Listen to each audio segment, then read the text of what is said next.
Hello दोस्तों, मैं हूं जगदीश जोशी। बहुत से टाइम इंडस्ट्री में क्या होता है कि पीएलसी का प्रोग्राम ऑटोमेटिक डिलीट हो जाता है और ये साइकिल रिपीट होती रहती है। आज आपने प्रोग्राम डाला, कुछ दिनों के बाद फिर से वो डिलीट हो जाएगा। आपने देखा होगा कई बार इस टाइप के जो फॉल्ट है पीएलसीज में वो आते रहते हैं, अक्सर आते हैं। तो इस टाइप का जो अगर कोई फॉल्ट अगर आपकी इंडस्ट्री में आता है, आपकी मशीन किसी मशीन के साथ में अगर ऐसा होता है तो आप उसको कैसे सॉल्व करोगे, वो हम लोग आज की इस वीडियो में डिस्कस करेंगे। बहुत से ऐसे स्टूडेंट्स हैं जिन्होंने हमारा कोर्स परचेज किया हुआ है, हमारी ऐप में उनके मैसेजेस आते हैं या वीडियो के नीचे कमेंट में भी बहुत सारे स्टूडेंट्स पूछते हैं कि सर पीएलसी में से ऑटोमेटिक प्रोग्राम डिलीट हो जा रहा है और ये बार बार हो रहा है, तो इसका क्या रीजन हो सकता है या फिर इसको हम लोग कैसे ठीक करेंगे। तो डिटेल में डिस्कस करेंगे हम लोग आज की इस वीडियो में इस टॉपिक को। बाकी वीडियो आप लोग आखिरी तक जरूर देखना और चैनल पर न्यू हो तो चैनल को सब्सक्राइब कर लेना। बहुत से ऐसे लोग हैं जो वीडियोस देखते हैं बट चैनल सब्सक्राइब करके नहीं जाते, तो प्लीज़ चैनल सब्सक्राइब कर लेना। ये आपके लिए फ्री है बट इससे हम लोगों की काफ़ी हेल्प हो जाती है। तो अगर हम लोग बात करें पीएलसी यानी कि प्रोग्रामेबल लॉजिक कंट्रोलर में प्रोग्राम ऑटोमेटिक डिलीट होने की, तो ऑटोमेटिक डिलीट होने के कुछ कारण हो सकते हैं, जिसमें पहला रीजन हो सकता है आपका पावर लॉस। अगर देखो पीएलसी की पावर सप्लाई में किसी भी वजह से इंटरप्शन या फेलियर होता है, जैसे कि पावर आउटेज, पावर सर्ज या फिर फॉल्टी पावर सप्लाई यूनिट, तो पीएलसी के मेमोरी में स्टोर्ड प्रोग्राम डिलीट हो सकता है। तो पहला आपने पावर लॉस का जो ये रीजन है इसको आप लोगों ने चेक करना है, देखना है कि पावर आउटेज, पावर सर्ज या फिर कोई फॉल्टी पावर सप्लाई यूनिट तो नहीं है। दूसरा रीजन हो सकता है आपका बैटरी बैकअप फेलियर।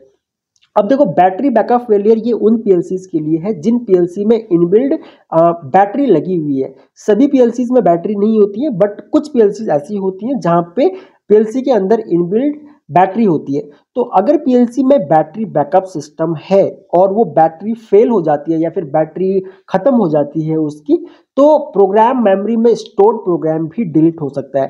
ठीक है, तो यानी कि जो आपका मेमोरी है या फिर पीएलसी का जो मेमोरी है उसमें जो स्टोर्ड प्रोग्राम है वो डिलीट हो सकता है। उसके रीजंस होते हैं। बैटरी बैकअप खराब हो जाने की वजह से टाइम एंड डेट की जो सेटिंग है वो भी रीसेट हो सकती है, जिससे टाइम स्टैम्प्ड इवेंट और लॉग्स भी अफेक्ट हो सकते हैं।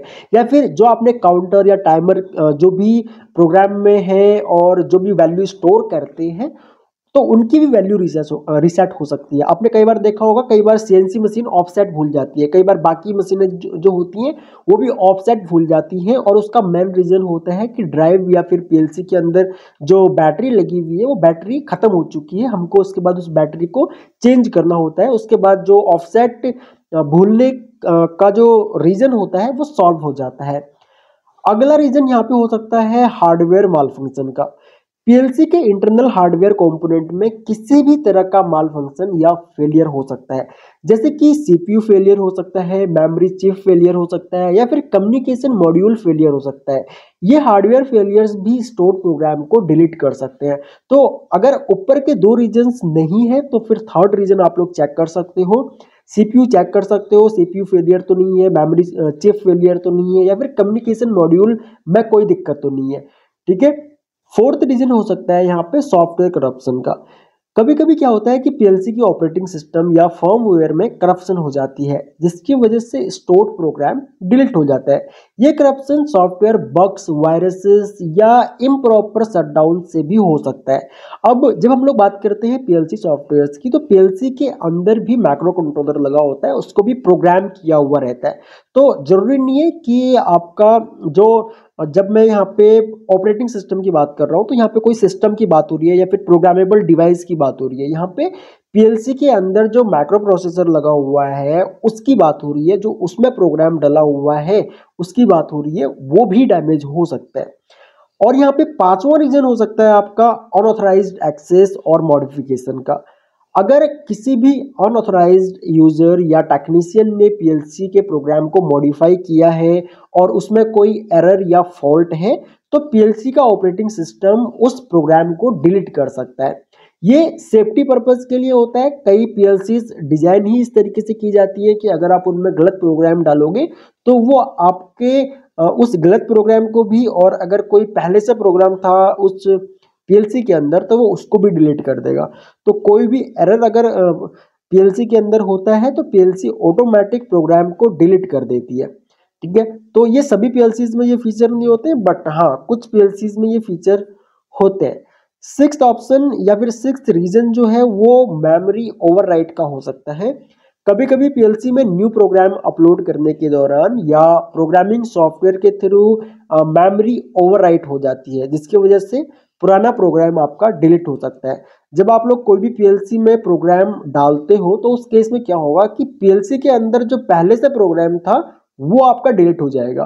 तो जब भी हम लोग पीएलसी में प्रोग्राम डालते हैं या फिर कोई भी न्यू प्रोग्राम डालते हैं तो कुछ सॉफ्टवेयर या कुछ मैन्युफैक्चरर वार्निंग देते हैं कि आपका जो पहले से प्रोग्राम है पीएलसी के अंदर वो आपका डिलीट हो सकता है। जब आप लोग उसको यस पे क्लिक करोगे तो वो प्रोग्राम न्यू प्रोग्राम पीएलसी में जाएगा और पुराना प्रोग्राम पीएलसी से डिलीट हो जाएगा। तो सेफ साइड के लिए आप लोग क्या काम कर सकते हो, पीएलसी का बैकअप ले सकते हो। बैकअप लेने के बाद आप पीएलसी को ओवरराइट कर सकते हो। लास्ट ऑप्शन है यहाँ पे फैक्ट्री सेटिंग्स रीसेट का। कुछ पीएलसीज में फैक्ट्री सेटिंग्स रीस्टोर करने का ऑप्शन होता है। अगर किसी टेक्नीशियन या यूजर ने एक्सीडेंटली या इंटेंशनली फैक्ट्री रीसेट किया है तो ये स्टोर्ड प्रोग्राम को डिलीट कर देगा। इन सभी कारण से पीएलसी के स्टोर्ड प्रोग्राम का ऑटोमेटिक डिलीट हो जाना एक कॉमन इश्यू है जो इलेक्ट्रिकल इंजीनियर्स और टेक्नीशियंस को मॉनिटर और प्रिवेंट करना चाहिए। इसके लिए proper backup procedures, power conditioning equipment और रेगुलर मेंटेनेंस का ध्यान रखना जरूरी है। तो ये 6 से 7 रीजंस हैं जिनकी वजह से पीएलसी में से प्रोग्राम डिलीट हो सकता है या फिर बार बार डिलीट हो सकता है। इन सभी ऑप्शंस को आप लोग चेक कर सकते हो। आपका अगर पीएलसी में प्रोग्राम ऑटोमेटिक डिलीट होने की अगर प्रॉब्लम आ रही है तो वो सॉल्व हो जाएंगी। आई होप कि इस वीडियो से काफ़ी कुछ जानने को मिला होगा आप लोगों को। फिर भी अगर आप लोगों का कोई भी डाउट है तो आप लोग वीडियो के नीचे कमेंट करके हमसे पूछ सकते हैं। सो इस वीडियो लेक्चर में इतना ही गाइस। Thanks for watching. मिलते हैं अपने नेक्स्ट वीडियो लेक्चर में।